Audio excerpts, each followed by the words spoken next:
in Westbrook.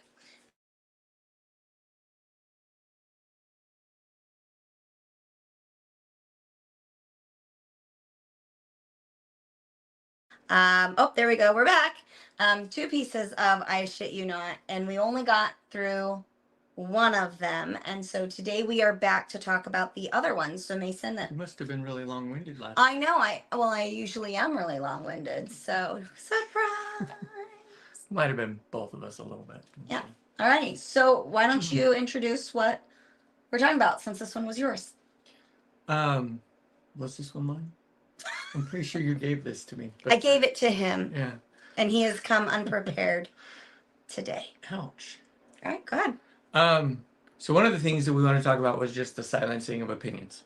There was a post on Facebook. Somebody posted something, I think, about temple clothes or dress, Right, temple so- ceremony or something. Yeah, and I'm going to pause you really quick because you can't say anything without me Right, I don't know interrupting. why 5 you don't seconds just in. go ahead and get started. Right. So this was on somebody else's Facebook feed. So on this, we have deleted any identifying information about the original poster and everything because we wanted to make sure that we protected privacy and whatnot. So when you see these slides, you can't tell who it was. But yes, somebody in the ex-Mormon community had posted something about garments. They had shared their opinion.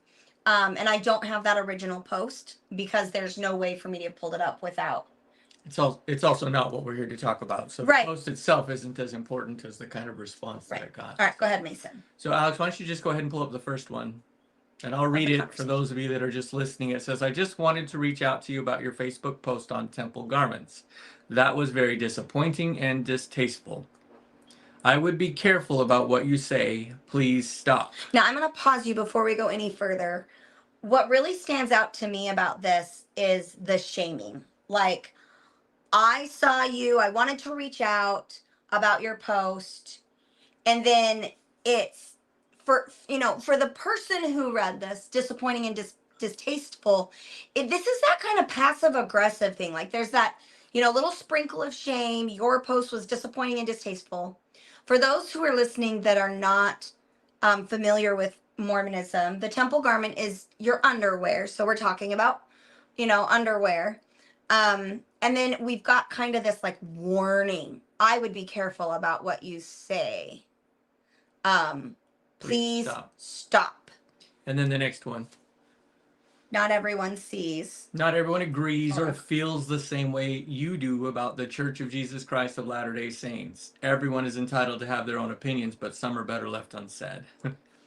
Right. So take a moment with that, right? We're going to talk a little bit. I have some ideas just about opinions in general, but just the idea that because everyone doesn't feel the same way, maybe you shouldn't say it is. So let me just jump right into that. I have this thought. This is just my opinion, so take it for what it's worth. Hey, but I was your thinking opinions about are better left unsaid. yeah, sometimes. Shh. So, well, we need our old lady the shh. Shh. See, I love this shh, Grandma. Okay, go ahead. So I was thinking about what in our society, because we're talking about church, we're talking about high demand religions, things like that. But what in our society has kind of led to this idea that you can't share an opinion? And what I think that it is that in general, I feel like people don't take opinions as ideas anymore. They take them as either true or false. And I think that what's really... Many people, not all people. I didn't say all people, but I said just clarifying. A lot of people in our society are, I feel like as I watch the news, as I hear people talk, because I don't think this is the regular person problem, but I think in the overall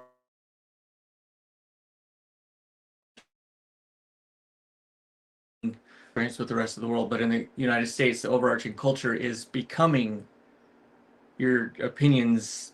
They're weighing them as if they're fact or fiction, rather than weighing them as, okay, this is an idea about something. Let's discuss this.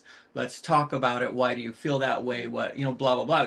An opinion, it used to be, hey, this is my opinion. Let's talk about this. Let's discuss this. Explain to me why you think I'm correct or I'm incorrect. But now it's like this battle. And I think that, and again, my opinion, I think that really what caused this decline is 24/7 news with ratings. So maybe. I don't really want to go into that Right. part because that's not what we're talking about. But that's kind of my idea, is that we can't just have opinions anymore. Everybody wants to weigh them as their fact or fiction. Well, I'm going to push back against that a little bit. Okay. Okay. Correlation is not causation. And so that's something that we have to be really cautious of when we are talking about these things. Correlation is not causation. It does appear that way. Maybe it was always that way. Sure. And we're just more aware of it now. Like we Sure, don't know. Absolutely. But Facebook didn't exist 20 years ago, right? So we didn't see very many right. outside opinions. MySpace did, though. So, I mean. But the point being, you didn't get a whole lot of opinions out of it. Sorry, I just kicked you. I didn't mean to. I apologize. Good. I just wanted to make sure it wasn't a kick off. No, that was an MS. That was an MS jerk. I'm sorry, I did not mean to kick you. I just kicked him, guys, like under the. The world is smaller in a lot of ways, and you hear opinions from a lot more places than you might have growing up. What my observations are, and again, I want to voice this as also this is opinion. I'm not going to state this as fact, but what I'm seeing is it's more of a systemic problem, meaning the systems have become very what we call black and white thinking. And we see this, a lot in fundamental religions, high demand religions, but we also see it in politics, government. It's everywhere. And really what it is that flexibility of thinking. And I think that when a human feels safe, opposing opinions are more welcomed and treated and processed and discussed as an opportunity for learning with that level of curiosity that, if I feel safe in this room right now with you, Mason, and you have an opinion that's different than mine, I'm going to feel comfortable discussing it and maybe even open my mind to shifting my perceptions based on your opinion that was different. And I think that one of the challenges in society today is that many people look at a difference of opinion as a personal threat. Mm-hmm. So you don't agree with me, therefore that's threatening, and my survival brain kicks in and I start to respond with a lot of defensiveness, with a lot of criticism, a lot of contempt. So you can see that that shaming from that post, that little contempt, some opinions are better left unsaid. And I'm going to say, what's the causation of that? Why would somebody say that? And for me, it's about a level of comfort. It's your post about Mormon underwear made me uncomfortable. Your saying your opinion made me uncomfortable. And I've been taught, if we're talking about Mormonism and our experiential expertise in Mormonism, an opinion outside of the norm is bad, evil, wrong, influenced by Satan. We don't want that. It's you're welcome to ask questions, but the answers have to come back to what we are already teaching. We talk about that circular reasoning. It always has to come back to what we've already stated is factual truth. And so now I'm on the outside. I say an opinion that goes against that religious teaching about something that is considered very sacred. And so that makes me uncomfortable. And rather than, I think the accountability piece is missing from here, as in the person who's telling this other person. So I know the other person. I know the original poster who said something about garments. I know this person to be very tactful, very, what's the word I'm looking for about this individual? She's very cautious in stating her thoughts in a diplomatic, polite way. There's not meaning any disrespect. Like her intention is genuine in I want to educate, I want to advocate. And she does a very good job of it, much better than me at being tactful and tasteful. I'm just gonna bulldoze you down. I'm not passive aggressive, I'm just aggressive. I can be very aggressive and sarcastic, which is very contemptuous on my part. But this individual who posted about the garments, that's not her personality at all. But the accountability is I'm feeling uncomfortable by your statement who has the accountability to fix things so that I'm comfortable again? And it's definitely not you. It's you. It's me. If I'm the one If I'm experiencing, right, if I'm experiencing an, an uncomfortable emotion or an uncomfortable feeling about something somebody else said, it is not my job to say, you need to fix what you say so I feel more comfortable. Rather, it's, this makes me uncomfortable. What do I need to do about that? Well, And and why? And silencing somebody else is not the answer. If I'm uncomfortable for any reason, it is not my job to silence the person who made me uncomfortable. Not at all. That's not how boundaries work. Boundaries require the other person. If I have a boundary, it requires the other person to do absolutely nothing. And it requires me to do everything because boundaries are about me protecting me. So anyway, go ahead. Like a couple thoughts there. The other thing that I would ask is why, why am I feeling uncomfortable? What is it about this situation? And the thought that came to mind for me, and maybe you can relate to this on a professional level. Are you talking about me? No, just the viewer in general. Okay. On a professional level, I do anesthesia. If I have a question about how I think things should work, or I'm seeing a patient and there's some concerns and I want to make sure I'm doing the best that I can for that patient. Most of the time I can figure that out completely on my own, but every once in a while, it's good to just talk to other colleagues and stuff. And I can come to them and say, hey, what do you think about this? And they can share their opinion, oftentimes different than what I would have thought doing, which is why I'm asking. And it's not an affront to me. It's not them saying, well, holy hell, Mason, right. why Where did you go to school? Yeah, Mason? why didn't you think about this? Anesthesia. Even if it's something that it should be like right on the top of my head, they'd be like, what did you thought about it? I was like, holy crap, I didn't even think about that. And that's so obvious. It's not an attack on me. It's, or on your character. Or on my character, or on my ability to do anesthesia as a professional. It's not like that. And it's because I'm seeking for understanding. They're seeking for understanding. They're trying to help out in the situation. And I think what happens on these more difficult things like politics and religion, I feel like there's become a lot less understanding about things. Like if someone were to come to me and say, hey, what do you think about the ruling that the SCOTUS just put out on abortion?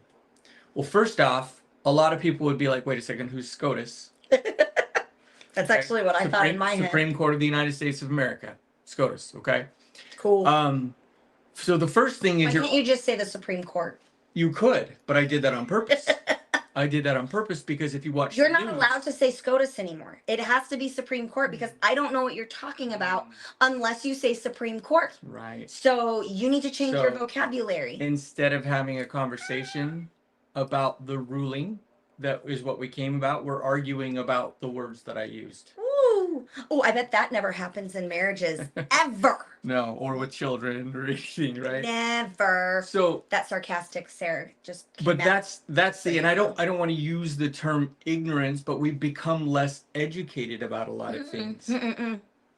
I think we've become less curious. Or maybe that too. Because I think, I'm sorry, I totally interrupted you, but I did because I think that in a way we're insulting our audience. Information is better than mine? No, I think we're insulting our audience or insulting humanity as being stupid, and we're not stupid. Let me clarify. That's not what I said. Can I no, yes. Let me finish. And y'all, okay, let me caveat with this. I'm taking narcotic pain meds right now because I had surgery. I had a carpal tunnel. You can barely see it on the camera here because I have skin colored band-aids, but like my hands hurt. So I'm a little bit on narcotics. If I seem a little off, I apologize.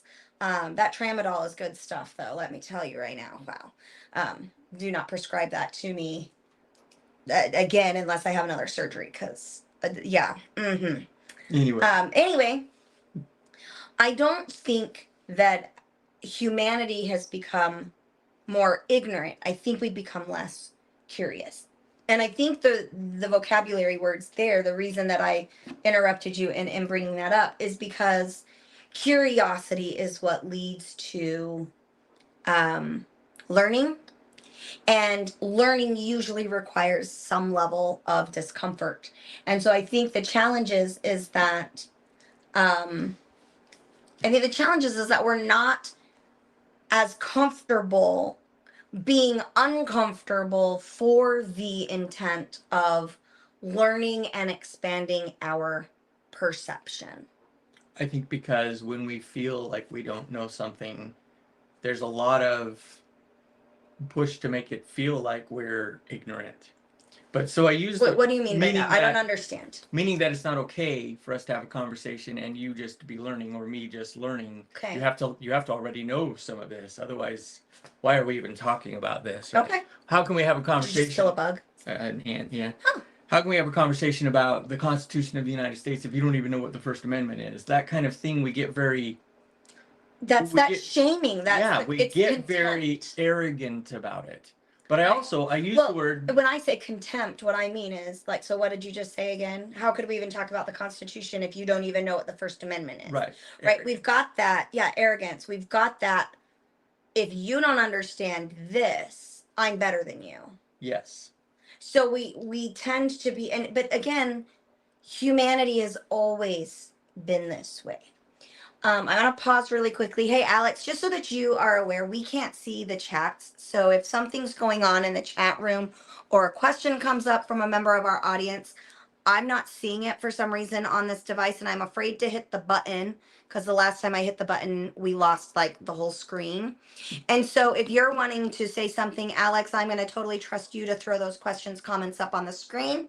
And then if I'm looking at my phone, it's because our producer is texting us. I got to figure out the chat feature on this new device. Keep going. So I said a word that I said, I really don't want to use this word, which was ignorance. And I think it's because it's become a put down to say that you're ignorant. But let me read the definition of ignorance. The state or fact of being ignorant, lack of knowledge, education, or awareness. All we're saying by the word ignorant is that you don't know what you don't know about this particular thing. What? Okay, so I would say when you say ignorant, I was latching on to like the lack of knowledge and education. And I would say that we have access to more information now than we ever have in the past. But I absolutely love the idea of ignorance being the lack of awareness, because I think that really falls in line with what you're trying to say. And I think that that's where I was misunderstanding your vocabulary. So that makes more sense to me. And I appreciate that. And I agree with you. Well, let me just go on to the next part of that. By the way, this is what we want conversations to look like. Keep going. What I mean by that is, say for instance, and again, we don't know what this person posted about the garment, okay? But they post something about the garment that this other person doesn't understand or know about the garment. Say they posted something about the history of the garment.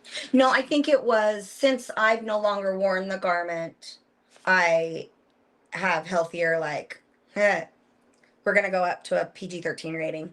Better vaginal health, more comfort. I'm not overly focused on this. I'm less judgmental. Like, it wasn't like, oh my gosh, the garment is disgusting. How would anybody wear it? I think it was, if I remember correctly, and don't quote me on this, she was basically saying, I feel more comfortable in my own skin because I don't wear it. And I'm very happy that I did not, force, as a Mormon, as an Orthodox Mormon mother, I would have put a lot of pressure on my children to dress in this way. And then here's our family picture, all of us dressed in a way that makes us really comfortable, all of them in completely different fashion, completely different everything. And how grateful she was that she wasn't pushing the garment onto her posterity so that they could just feel comfortable in their own skin, because she had experienced a great deal of discomfort, a great deal of pressure to be somebody that she wasn't, because of the restrictions that the Mormon garment puts on you. So that's what the conversation was. So I'm going to take it as if that was the case. Okay. Because I don't know. Because I'm right, right, and that's what we're going to do.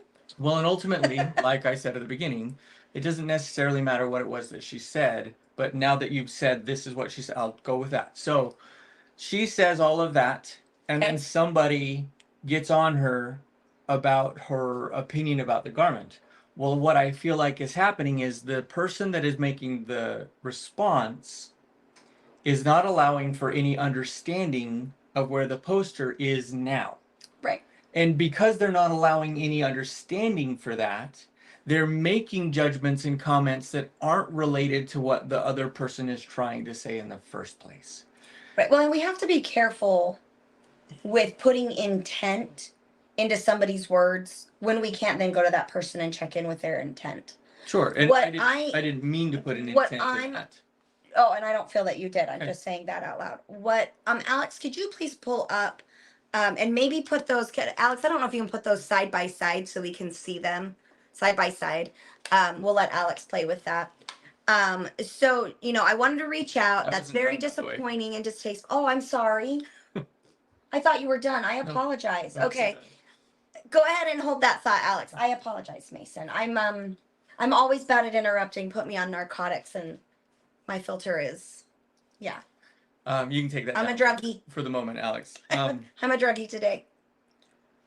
So what's going on is instead of the replier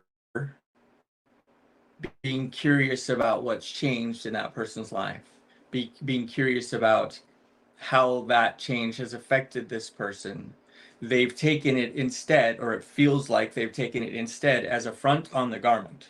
And the church. Which means they've also taken it as an affront on the temple, which means they've also taken it as an affront on the church. Instead of being curious, like you said, instead of seeking for more information about where this person is, they're making a judgment because it appears they feel like they have been attacked. Well, that is what the church has taught people to feel. Anytime something comes, don't interrupt. I'm bursting at the seams. My brain. Go ahead. It feels like the church is taught, and this isn't exclusive to Mormonism, but the high demand religions, in this case, we're talking about Mormonism. The church has taught us that anything that is in any way perceived as negative about the church is anti-Mormon. It's literature that we need to stay away from. It's conversations we need to avoid. You go to a couple examples. Elder Uchtdorf years and years ago said, doubt your doubts. It's almost like he's saying, let's not talk about these things.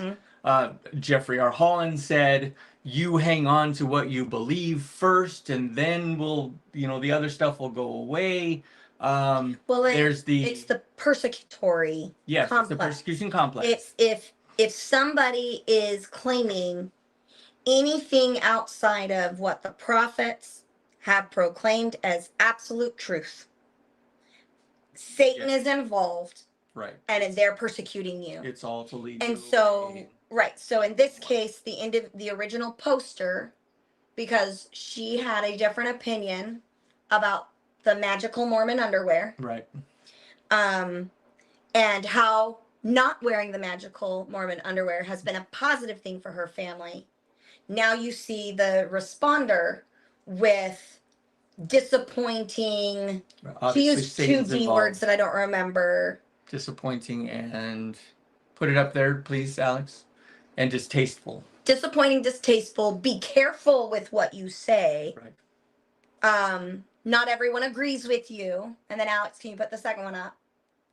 Not everybody agrees with you, especially, so not everyone agrees with you or feels the same way about the Church of Jesus Christ of Latter-day Saints. Right. Everyone can have their own opinions, but I don't want to hear it. Right. But so you can have your own opinion about the church, but don't share it with anybody. Right. Like some things are better left unsaid. Obviously, Satan's involved in your statement. And that's very much, right. That's very much something that was taught to me, at least growing up. Example of that before we move on. Right. Yeah. Go ahead. Last one is the infamous, I was a youth basically with Down and Russell Ballard, where in that speech, in the beginning of it, they say there's also going to be some questions we don't have really answers for. Those will be the ones that we avoid. How can you say something like that as an apostle and not be teaching people that there's some things we don't want to talk about? Well, and if they make us uncomfortable, so we're not going to talk about but it. see, I think that's okay to say, but you have to quantify it. As in, we also had a lot of questions about our personal life. We're not going to answer those because that's not our purpose meeting here today. Right. But any question about the gospel, about the church, about our history, we're going to do our best to be an open book. And that's it just gives them carte blanche to ignore whatever they want to ignore. Right. Which then translates to the members. Everyone who saw that, who had any question about that, thought, oh, you know what? It's okay for me to ignore these questions. It's okay for me to not worry about them. Instead of getting curious and saying, wow, I didn't realize that the garment was ever even uncomfortable for somebody. That must be really liberating for you. Whatever, like some empathy, some understanding. That doesn't mean I'm like suddenly thinking, oh, I should take my garments off. I can totally hold my covenants, my garments, whatever you want, and still hold space for someone who doesn't believe that way anymore. Right. Well, and I want to come back to that, but first I just want to say thanks, Jesse, so much for your heart of our show. I really appreciate it. And a long time no see. Yeah. We need to like get together for coffee again or something. It's lovely having you on our show today, Jesse. So I remember, so this would have been right after I got my first tattoo. So this was my first tattoo, except that my first tattoo only had the outline of this heart, the infinity sign, and a little flower on the inside. And I went to my friend, the one that we actually talked about a few weeks ago, where they said the friendship had shifted and it was only transactional. Right. And I had to kind of chuckle because she had told her children that I had made a mistake. But I was wearing shorts, and I actually wore these shorts on purpose. I was wearing these shorts. Oh, you can't see them. Hang on. Mason, hold my leg up. No. Woo! These are the shorts I was wearing at her home. Woo! Look at my leg. It's not shaved, guys. It's a PG, maybe PG. No, I already made it 13. We're good. I didn't. Dude, you're not going to see almost my boobs here. That's PG-13. All right. So these shorts would be considered too short for Mormonism. But I was wearing these, and I think I was wearing a short sleeve shirt, but it may have been like shorter, almost sleeveless, but still the thicker one. And I remember overhearing the conversation of Sister Westbrook, because in Mormonism, we don't, somebody gave me a like. I'm assuming that thumbs up, I don't know if that was from us or from an audience, but I think it's because they like my legs. Do you want to see them again? There's a lot to like. Woo, legs! Tattoo number 2, by the way. So anyway, but I overheard her tell her children that Sister Westbrook was struggling, that she had lost her way, and that because my shoulders were showing and my shorts were shorter, that they needed to be very careful. They needed to love me, but to also know that I was probably under the influence of, or that Jesus didn't have as much empowerment over me or whatever. Like there was this word. She didn't say like Satan has control of Sister Westbrook. She was a lot more tactful than that. And I remember kind of chuckling. Yeah, go ahead. It feels like there's a lot of fear from the membership for those things. And what's ironic is it's the New Testament that says, and the truth shall make you free. There's a lot of fear going on there. They don't feel like they can. And I was there. This is terrifying. Do you see this? It's not the shoulder that's terrifying. Oh, is it the knee? It's the why. Okay. Why are you showing your shoulder? What is going on in your life that makes you think it's okay now to show your shoulder? To Can make you think that you're okay? No, not yet. To make you think that it's okay to have tattoos. That's what the membership is afraid of. And so there is no investigation. There is no curiosity. And I don't, that sounds very absolute. I don't mean that by everybody, but it feels like for the most part, no curiosity, no seeking. Fear stops you from being curious. No going to you and sitting down with you, like Brene Brown says, sitting down with you where you are and saying, hey, what's going on? This is completely different for you. Yeah, absolutely. Let's talk. Because there's a fear that Satan's going to get them too. And the church has built that fear, and not just Mormonism, the church in general, churches in general, any church that teaches about a negative power as well, they've created that fear for their own reasons. And of course, we've talked about that, can go farther into it, but they've created that fear to keep you away from those conversations. Yes. So it was Corrine Christian who liked my legs, by the way. So thank you, Corrine, for joining us. Should I be jealous? Today, yes, Corrine gave a thumbs up just as my leg was coming down. So wait, was it a thumbs up because the leg was coming down or because it had been up? I'm offended by that. Just teasing. So I would like to answer Mason's original question of, they're afraid of why would Sister Westbrook be showing her shoulders and having shorts too short. We live in central Missouri. It was late July, so it was probably around 90 degrees. Yeah, like 90 degrees and probably 60 to 80% humidity. So that's why. The tattoo was a memorial tattoo. The first one was a memorial tattoo that I had experienced deep grief from the loss of Daisy, my dog, Daisy Girl Communications. We were separated at the time. We were separated because of the Army. The kids. Yeah, it was a rough time. And for just as a side note, for heat injuries, for those of you that don't know, when you have a significant heat injury, your body never really goes back to baseline. You'll always struggle more. In this case, you had heat stroke, which is the most right. Severe. I had heat stroke. Oh goodness, and 4 years previous. You will to that. never. Your body never goes back completely. Mm-hmm. So you were already struggling. You were already struggling and always had a little bit with the garment and just the extra clothing and stuff. And so now you've added on the heat injury. Now you're in Missouri where it's hot and humid. It makes sense that you would be struggling with that and even more than you did, but that doesn't matter. Right. Well, and with people with MS, one of our symptoms is temperature regulation is very difficult. So whether that's hot or cold temperature regulation, it's very difficult. So, right. All right. So let's talk about this because I do agree with this statement. Some things are better left unsaid. So when is it okay? Because in this case, don't ever tell her whether or not she looks good or bad in those clothes. Does this shorts make my butt look big? I can answer that question. I disagree. I know. Thank you. It's the cliche thing, right? Like, oh, I'm not answering that. Well, no way. And really it comes down to the intent. Why are you not saying something? So I would say in this case, what it appears to me is the original poster said something that made the responder uncomfortable. Mm-hmm. So the responder says, don't say things because that helps her level of comfort return to baseline. My assumption is that she advocated for the church. She gets that dopamine rush of, I did my duty the way that God would want me to. Right? The spirit I'm feeling the spirit. Right. That's called confirmation bias. I'm feeling the spirit that what I did was a good thing. And oh my gosh, that person did not take my suggestion very well because they're influenced by Satan. And I just need to separate myself. Okay. Yeah. Not a good thing. If I'm saying you're maybe looking for. Right. If I'm telling somebody else you need to stop saying certain things so that I feel better, then I'm not working from a place of emotional maturity or mental wellness. Right. Okay. Whereas if you're in a situation, I'm going to use my own life. I don't talk to my dad at all anymore. And he has said and done some really stupid, hurtful things. And I'm going to tell you right now, I have a response ready to go for all of them.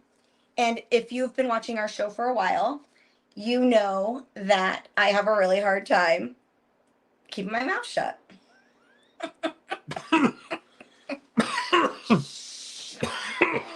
Oh, shit, that hurt.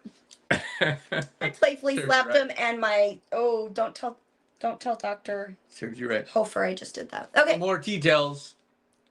Read the book. Read the book. Read the book for more details. Yeah, go on. There are many things that I feel are better left unsaid from myself. Like I'm governing myself and when and what I should say in what environment and to what human beings. Yeah. You're gonna For me, you're still going. Yeah, I've got one more sentence and I'll let you speak. Silence. Wait, where's that old lady? Shh. I shit you not. Shh. Shh. She's the cutest little old lady ever. Like, I want to look like her when I grow up. Okay. I'm serious. She's super cute.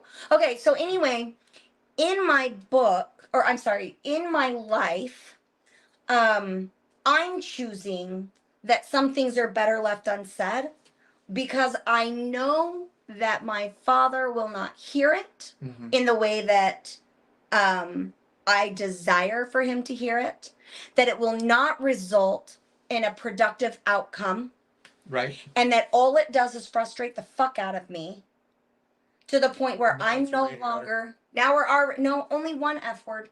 If I do one Oh, yeah, more, then good it's point. R. Good point. Fuck, fuck, fuck. Now it's R. There we go. But because it's not, I'm not going to get out of that conversation anything that is healthy for anybody. I am choosing those things in my mouth right at the tip of my tongue are better left unsaid because I get hurt, he gets hurt, my kids get hurt, you get hurt. And instead, what I do is I say, Mason, this is what I would like to say to my father. And Mason's like, yeah, yeah. And then I feel better because I'm being validated by somebody, but I'm not saying it to the person where the outcome is going to be negative. And I know with almost certainty that it's going to be a negative outcome because it always has been. Read the book. All right. Right. And a lot of that would just come down to then thinking about before you say it, what is it I'm trying to accomplish? Because, we can think of occasions with teenagers or with kids or with friends or with parents where siblings where if you take the time to think about it, you can recognize if I say this, I'm not going to get the outcome that I want. So then I have to decide, am I okay saying it, recognizing I'm not going to get the outcome I want? Or do I want to just hold back because I know it's not going to accomplish what I'm trying to accomplish? Do I want the fight? Do I not want the fight? Do I want the argument? Do I not want the arguments? And so on. And then, what am I gaining? How does this serve me? Right. Because sometimes you're going to need to say something where the outcome is not going to, where the outcome is not going to be what you want. Sometimes you still feel that. But please note that what I'm talking about is self-regulation. I'm deciding what. Right. I'm not saying, Mason, you're not allowed to go say that to my father, which I have said that to him before, by the way. I'm not perfect. But in this case, I'm not saying, Mason, some things are better left unsaid. You need to not.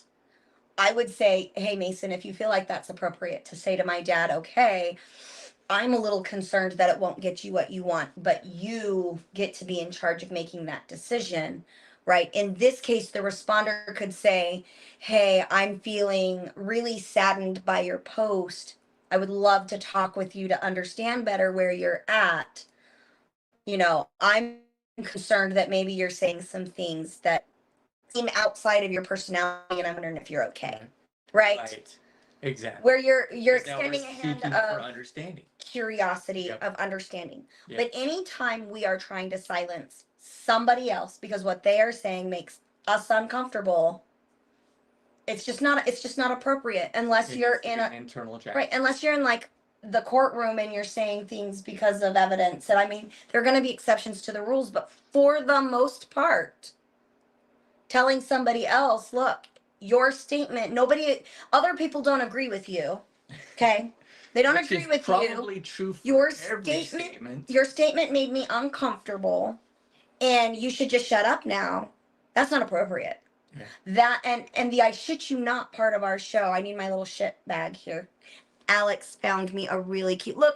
Isn't that the cutest little pile of shit ever? With googly eyes. I love it.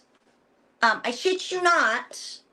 What I learned in Mormonism is that I was only allowed to say the things that my religious community could accept, and that anything outside of that, I just needed to keep quiet about. And I obviously did not do well in that environment because I can't keep my mouth. I can. I choose not to. And I'm sure some people out there are thinking, well, yeah, that's not what I got taught. But I just want you to think about how many times there's been a real, honest to goodness, important disagreements or opposing opinions that were truly honestly discussed in gospel doctrine. Or testimony bearing meeting. Like let's Right. look at this. What happens in testimony meeting if you get up and you say, I'm very concerned about the honesty of our prophet and leaders because I read the SEC letter, the SEC letter. CES letter. See, no.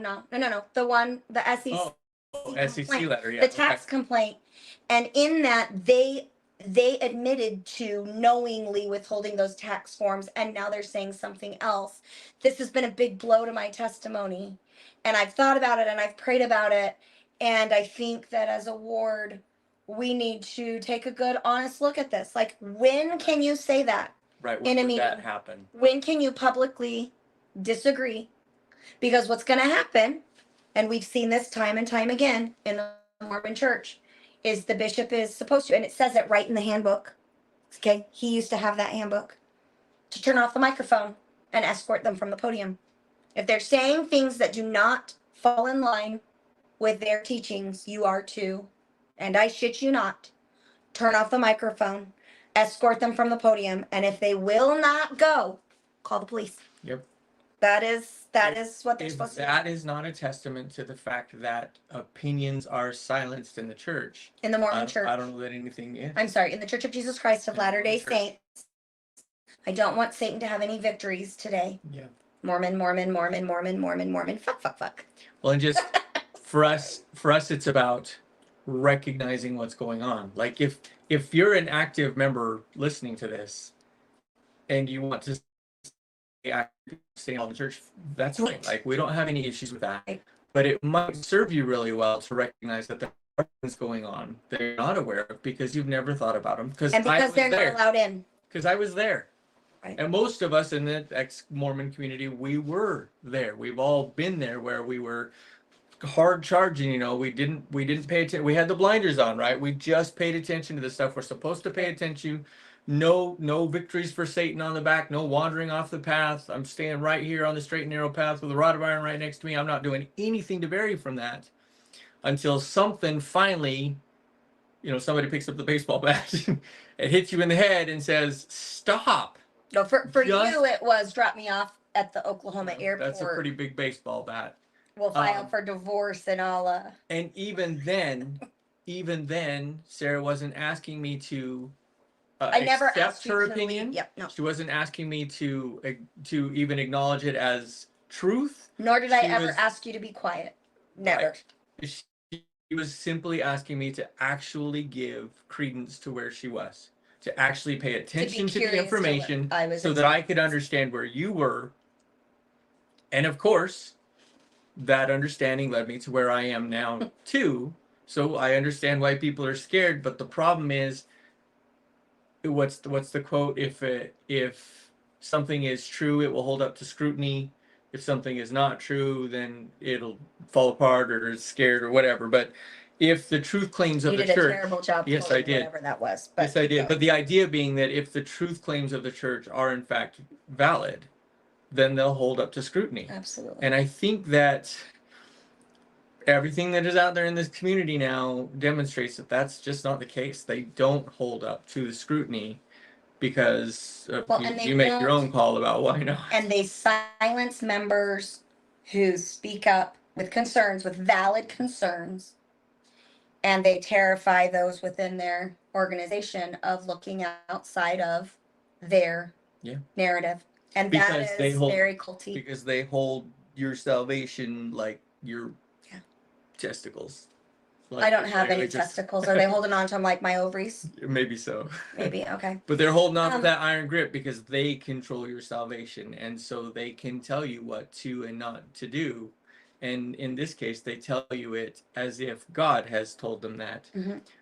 But do a little investigation on that too. That doesn't hold up either. The things that they're saying God has said, at least some of them, and maybe many of them, they just don't hold up to it. It just doesn't hold up to scrutiny. Yeah, absolutely.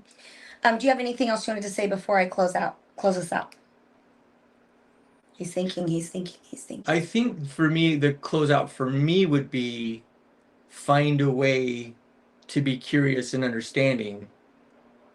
And you can do that without giving up what you believe. You can do that without, you can stay an active member of whatever organization you want to be in and still hold a place for people who were hurt by that organization, who've decided they don't want to be a part of that organization. You can hold a place for that at the same time as holding strongly to what you believe, but we don't get taught that you can do that. So I agree. Hold a place for opinions, be curious, seek to understand. And I think that if you can do that, you'll find a place where you're comfortable and the relationships you want in your life are also comfortable. And healthy. And healthy, yes. I mean healthy by comfortable as well. I don't want it to just be comfortable. You can have a healthy place for yourself and a healthy place for those relationships if you're truly seeking to understand somebody. Yeah. Not be convinced by, not even change your opinions, but just to understand where they are. I don't see any situation in which that is a bad thing. Yeah. I'm sure there is one, but and maybe there is. Nothing's coming to my mind. Maybe there is, but I don't see it. So. I would say in closing, because we are trying to advocate here for our mental wellness and kind of talk about some of these hard things, is make sure you're aware of those times that you are inadvertently, so on accident, silencing somebody else's voice, because we all do it. I guarantee. I know all of this stuff is not good, and there are times that I'm going to accidentally silence somebody. And then I would say for yourself, so again, these are things only you have responsibility for you. So be aware of the times when you silence others, and then be aware of the times that you are being silenced. I think my favorite, most recent Disney song of all is from Aladdin, the new Aladdin with Will Smith as the genie, where Jasmine sings, "I won't be silenced." I can't sing that for you here because of copyright law, but I would definitely recommend, if you haven't seen the movie or it's been a while, go back and read those lyrics. I think that is a beautiful song. Speak out in the way that ringtone for my daughter, by the way. I know that is the ringtone for his daughter, because his daughter is just like his mother or her mother, and she won't shut up, just like me. And sometimes I'm like, oh my gosh, just shut up, and then I'm like, oh wait, she's just like you. Okay. So yeah, don't silence your teenage daughter. Okay. And then, what was I gonna say? Is lastly, shit, I forgot. You derailed me. I do this to you all the time. Damn it. That's why I don't do it to you as much. You tend to get a little more derailed than I do. So I didn't used to, but the MS is definitely eating away at some of my cognitive. So for those of you that wonder, if she's just running over me, the answer is sometimes maybe a little bit, but if frankly you're the one with the education about mental health and how all of this affects us, and for me that opinion is more valuable than the opinions I might share. And if I derail you, you have a harder time getting back to what you're thinking. I would say that the number one reason I interrupt is because I'm afraid I'm going to lose my train of thought. But what I need to do is take notes, like I tell my clients, take notes. Like I do? Yeah, so that way you don't lose your train of thought. And I'm not doing that still, so I need to get better at that. But what I wanted to say is the original poster responded in a way that I deeply admired, which was, this is a demonstration of somebody utilizing shame and passive aggressiveness to try and silence me. Nice. And I have learned that my truth is okay, that I'm allowed to speak my truth, and that other people's level of comfort is their own responsibility. Now, this individual is a life coach. I was very like, you go, girl. And if she's watching this, hi, you know who you are, and you go, girl. Don't let others silence you. Your voice, your opinion has value, and find a community that values your opinion and your voice in healthy ways, but also challenges your voice and your opinion in healthy ways. And lastly, practice being uncomfortable and keeping your frontal cortex engaged, because you learn best in the discomfort zone. Like, just Just think about when you were a little kid learning to read and do basic arithmetic. You would get frustrated by that homework. And as you gently persevered through that discomfort, you became more intelligent, more wise, more experienced. You want to embrace these skills throughout your lifetime. So maybe not you learn best in the discomfort zone, but it pushes you to more learning. Like I don't learn best when I'm uncomfortable. Right. But if I can get uncomfortable and then find a place to move into comfort with that, then I learn like crazy because So there's no growth in the comfort zone, Mason.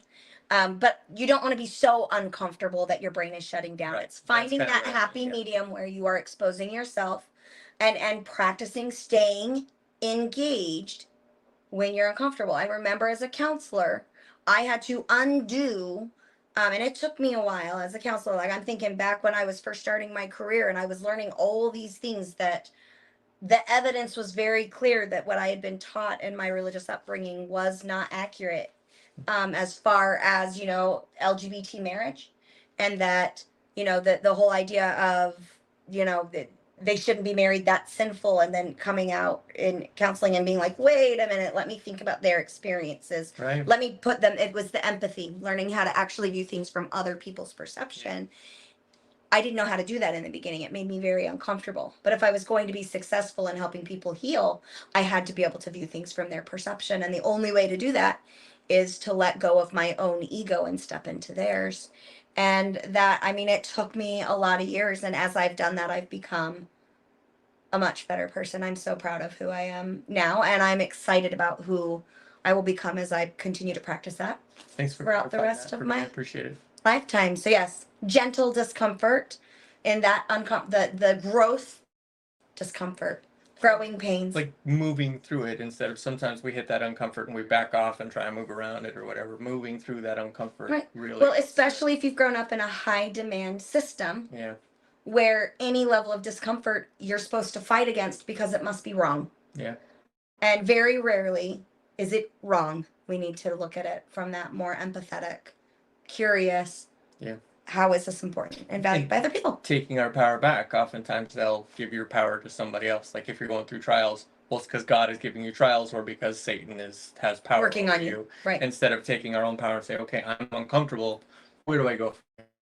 Right. I stopped What do I do? believing in Satan before I stopped believing in the Mormon church. I recognized that evil deity is It's obviously used as a why tactic you are to where fear. you are now. I think there's actually a Mormon prophecy about that not believing in the devil is dangerous or something like that. Yeah. So I'm just fulfilling prophecy here. So anyway, thank you so much for joining us today. If you have any questions or comments or a topic that you would like for us to cover, email us at daisygirlcommunications@gmail.com. Check us out at our website, daisygirlcommunications.com. We're getting ready to update the website quite a bit with pictures of the farm animals and whatnot. So keep a lookout on that. If you would like to throw our show a couple of bucks, we utilize that money to help pay our production team a livable industry standard wage. Actually, a little bit better than industry standard is our goal.